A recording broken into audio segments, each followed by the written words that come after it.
आप सोचिए, अगर आपको किसी भी चीज के आर पार देखने की शक्ति मिल जाए तो कुछ ऐसा ही होता है हमारी आज की कहानी के नायक सुकीन के साथ। सुकीन को लोग मनहूस मानते थे क्योंकि उसके जन्म लेते ही उसकी मां का देहांत हो गया था और 8 साल की उम्र में बीमारी से उसके पिता भी चल बसे। अब सुकीन और उसका बीमार भाई अकेले रह गए। एक दिन सुकीन घर जा रहा था, तभी उसने एक चोर को एक लड़की का बैग चुराते देखा। सुकीन ने उस लड़की की मदद करने के लिए चोर को मुक्का मारा, लेकिन गलती से वो मुक्का लड़की को लग गया और वो बेहोश हो गई। चोर खुश हुआ, लेकिन सुकीन को लगा कि वो किसी अच्छे काम के लिए नहीं बना है और वो वहां से चला गया। थोड़ी दूर जाने पर उसकी मुलाकात एक अजनबी से हुई। उस आदमी ने सुकीन को अपने पास बुलाया और एक चौंकाने वाला राज बताया। सुकीन उसी का बिछड़ा हुआ बेटा था। उस आदमी के पास कई जादुई शक्तियां थीं और उसने अपनी एक शक्ति, सुनहरी आंखें, सुकीन को दे दी। उसने बताया कि इस शक्ति का इस्तेमाल केवल अच्छे कामों के लिए करना है। शक्ति मिलते ही सुकीन बेहोश हो गया। जब वह अगली सुबह उठा तो खुद को एक सड़क पर पड़ा पाया। उसी समय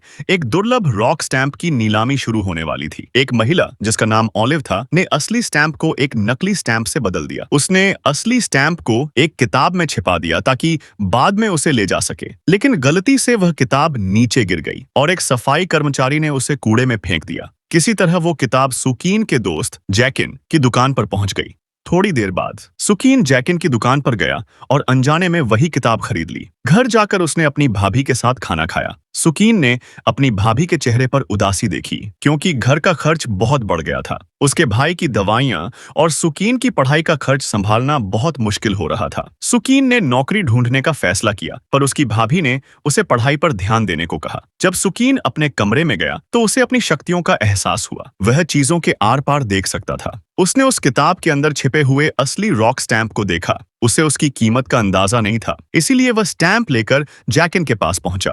दोनों उस स्टैंप को लेकर टैंग हू नाम के एक कलेक्टर के पास गए। टैंग हू स्टैंप देखकर हैरान था क्योंकि उसने कुछ दिन पहले ही वही स्टैंप नीलामी में खरीदी थी। उसने एक एक्सपर्ट को बुलाया जिसने स्टैंप को असली बताया। टैंग हू ने स्टैंप खरीदने का फैसला किया। सुकीन और जैकिन ने इसकी कीमत 4 लाख बताई, जिसे सुनकर टैंग हू मान गया। इतने पैसे पाकर सुकीन बहुत खुश था। टैंग हू ने उसे बताया कि वह बहुत किस्मत वाला है और उसे एक स्टोन गैम्बलिंग प्रतियोगिता में साथ चलने को कहा, लेकिन सुकीन ने मना कर दिया। उधर सुकीन की भाभी हॉस्पिटल में थी। डॉक्टर ने बताया कि सुकीन के भाई के इलाज के लिए 6 लाख रुपए और चाहिए। सुकीन ने टैंग हू के प्रतियोगिता के बारे में सोचा और पैसे कमाने के लिए उसके साथ जाने का फैसला किया। वे एक शहर पहुंचे जहां उनकी मुलाकात चैंग नाम के एक बड़े कलाकार से हुई। अगले दिन वे स्टोन मार्केट गए जहां चैंग ने उन्हें बताया कि अगर उन्हें किसी पत्थर के अंदर से जेड मिल जाए तो वे बहुत अमीर बन सकते हैं।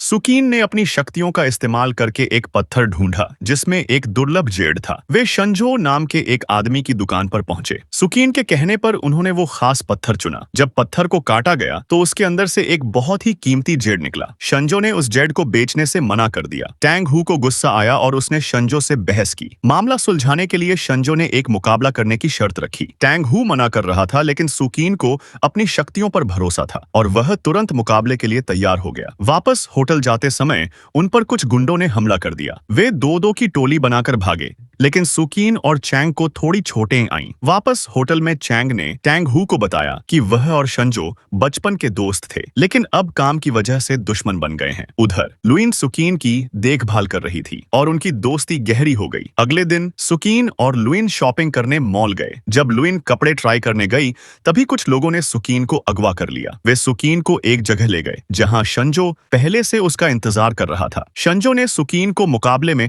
उसका साथ देने के लिए 10 लाख रुपए का ऑफर दिया। सुकीन ने मना कर दिया। शंजो ने धमकी दी कि अगर वह उसका साथ नहीं देगा तो किसी और का भी साथ न दे, वरना वह उसके पूरे परिवार को खत्म कर देगा। सुकीन डरकर वापस मॉल पहुंचा, लेकिन लुइन वहां नहीं थी। वह और भी डर गया। अगले दिन मुकाबले के दौरान चैंग के फोन पर एक तस्वीर आई जिसमें सुकीन शंजो से मिल रहा था। चैंग और टैंग हू को लगा कि सुकीन उन्हें धोखा दे रहा है। जब उन्होंने सुकीन से पूछा तो उसने उन्हें यकीन दिलाया कि वह उनकी तरफ है। तभी लुइन वहां आ गई गई।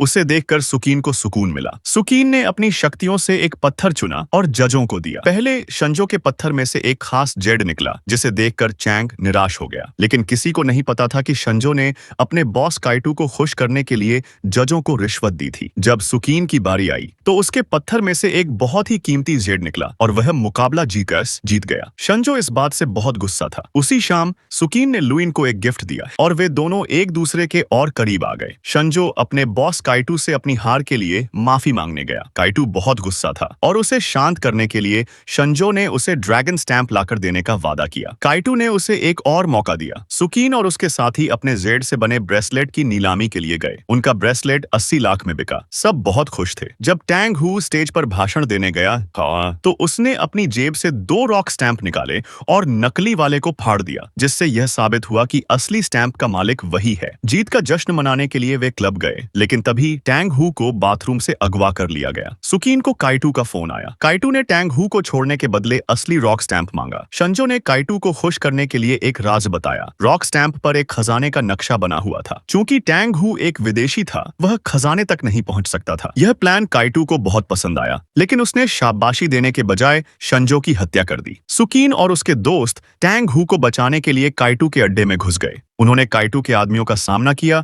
और टैंग हू के पास पहुंच गए, लेकिन उन्होंने देखा कि टैंग हू एक टाइम बम के साथ पिंजरे में बंद था। सुकीन ने अपनी शक्तियों से बम को रोकने की कोशिश की, पर वह अभी इतना काबिल नहीं बना था। तभी काइटू वहां आ गया और उसने बंदूक की नोक पर सबको बंदी बना लिया। उसने कहा कि अगर वे टैंग हू को बचाना चाहते हैं तो उन्हें रॉक स्टैंप उसे देना होगा। तभी लुइन ने काइटू का ध्यान भटकाने के लिए अपना ब्रेसलेट उसकी तरफ फेंका, जिसका फायदा उठाकर सुकीन और चैंग ने उस पर काबू पा लिया। कुछ दिनों बाद सुकीन के सपने में वही अजनबी आदमी आया और उसे एक और जादुई शक्ति दी, जिसकी मदद से वह बीते हुए कल को देख सकता था। यह कहानी हमें सिखाती है कि सच्ची ताकत सिर्फ एक शक्ति नहीं, बल्कि इसका सही इस्तेमाल करना है। यहीं पर फिल्म खत्म होती है।